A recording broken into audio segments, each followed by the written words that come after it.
শুভ সকাল সবাইকে সবাইকে ঈদ মোবারক। এটা ছিল ঈদের দিন সকালবেলার ভিডিও। এতদিন এডিট করার জন্য আমি ভিডিওগুলো দিতে পারিনি, কেননা আমরা ঈদের দিন থেকে সবাই এত বেশি অসুস্থ ছিলাম, মানে একদম যাতা অবস্থা ছিল। আর এই সিজনের মোটামুটি সবাই অসুস্থ ছিল।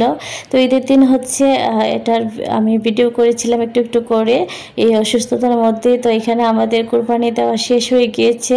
ওইখানে হচ্ছে আমাদের গরুটাকে মানে যাদেরকে রাখা হয়েছে ওরা একদম প্রসেসিং করছে। আমি বাকি কথাগুলো নাই বললাম, যেহেতু রেস্ট্রিকশন আছে। তো এখানে আস্তে আস্তে হচ্ছে বিফগুলো রেখে যাচ্ছে। আমার না বিফ কাটতে অনেক বেশি ভালো লাগে, তা আমি অসুস্থতার মধ্যে সবার সাথে বসে গিয়েছি বিফ কাটার জন্য। তো আমাদের গরুটা অনেক বেশি ভালো ছিল, গরুটা মানে মাংসগুলো একদম ফ্রেশ ছিল। তো এখানে আম্মু রান্না করবে, যার কারণে হচ্ছে সবগুলোকে মাখায় নিচ্ছে। দেখতে যতটা ইজি হয়েছে এতটা কিন্তু না, সারাদিন চলে গিয়েছে এই বিফের পিছনে। তো এখানে আম্মু অনেকগুলো বিফ রান্না করবে, কারণ ঈদের দিনের বিফটা অনেক বেশি মজা, আলাদা করে অনেক মজা লাগে। তো যার কারণে হচ্ছে এখানে রান্না বান্না করার জন্য আম্মু প্রসেসিং করছে। প্রথমে বিফটাকে ধুয়ে তারপর অনেক বেশি মশলা টশলা দিয়ে রান্না করছে। আর এটা আমাদের মূলত রান্না করাই হয় ঝুরা মাংসের জন্য, কারণ আমাদের গরুর প্রত্যেক বছরে 2 দিন পর আমাদের বিফগুলো জোড়া জোড়া হয়ে যায়। ঝুরা মাংসটাই আমার কাছে খেতে অনেক বেশি ভালো লাগে। তো এখানে হচ্ছে তেল দিয়ে দিচ্ছে, তেল দিয়ে হাতে মাখায় সব রান্না করবে আর কি। তো মরিচটা এখন দেয় নাই, কারণ আম্মুর হাত জ্বলে, যার কারণে হচ্ছে বলছে যে পরে পাতিলে যখন দিবে তখন মরিচটা দিবে, কারণ হাত দিয়ে মাখলে হাত অনেক জ্বলে। আর ঈদের দিন সকালে আম্মুর উপর অনেক বেশি প্রেশার পড়ে যায়, অনেক কাজ টাজ করতে হয়। ঈদের দিন আসলে আমার খারাপ লাগে, কারণ একা হাতে সবগুলা কাজ করে। তো আগের দিনে কি হতো, ঈদের আগের দিন যখন সবাই একদম মশলা বাটাবাটি করতো, বা যে কি জানি এটারে বলে, আমি তো এখন ভুলে গেছি, মানে অনেকদিন না দেখতে দেখতে নামগুলো ভুলে গেছি।